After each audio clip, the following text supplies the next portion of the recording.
Sampai pada satu kisah, Sa'ad bin Abi Waqqas itu dikenal sebagai sahabat yang cepat terkabul doanya. Jadi ditanya oleh sahabat yang lain, Sa'ad, kenapa kamu doa mudah sekali terkabul? Jawabannya Sa'ad singkat sekali, ya karena saya tahu dari mana uang saya berasal, saya tahu bagaimana saya mendapatkannya, dan saya tahu bagaimana saya mengalirkannya.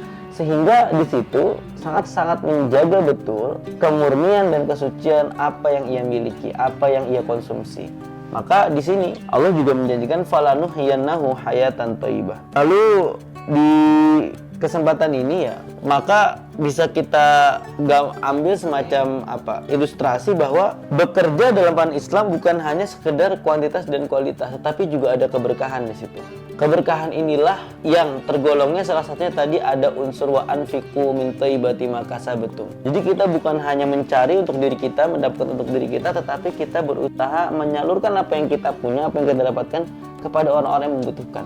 Saya pernah mendapatkan semacam tamparan ya, ini cukup unik karena nasihat ini datang bukan dari orang yang mondok di pesantren, bukan dari orang yang kuliah keagamaan, bukan, tapi partner kerja. Satu ketika kami bekerja sama membuat sebuah acara, lalu di akhir ketika pembagian hasil dia bilang, oke, dari total keuntungan yang kita punya 10%-nya taruh ke masjid. Ya karena kebetulan saya juga menjadi imam masjid, dia minta udah taruh di kotak amal masjid kamu saja gitu. Saya tanya, kenapa harus 10%? Itu banyak sekali, saya bilang. Uang zakat saja 2,5% kok, saya bilang. Jawabannya bagus banget, Mas Rizky. Kita hidup bukan hanya menghirup nafas, tetapi kita juga perlu menghelakan nafas, mengeluarkan nafas. Toh kalau kita hidup hanya menarik nafas, tidak mengeluarkan, kita akan mati. Wah, itu pukulan sekali buat saya. Kenapa? Karena sejatinya memang kalau harta dan kepemilikan kita simpen saja gitu ya, tidak kita keluarkan, ya justru kemanfaatannya akan kurang. Bahkan para ulama juga menyampaikan bahwa sebenar-benarnya harta yang kita akan bawa nanti itu ya harta yang kita infakkan itu, bukan harta yang kita timbun. Sehingga di situlah ada letak keberkahan dalam proses bekerja.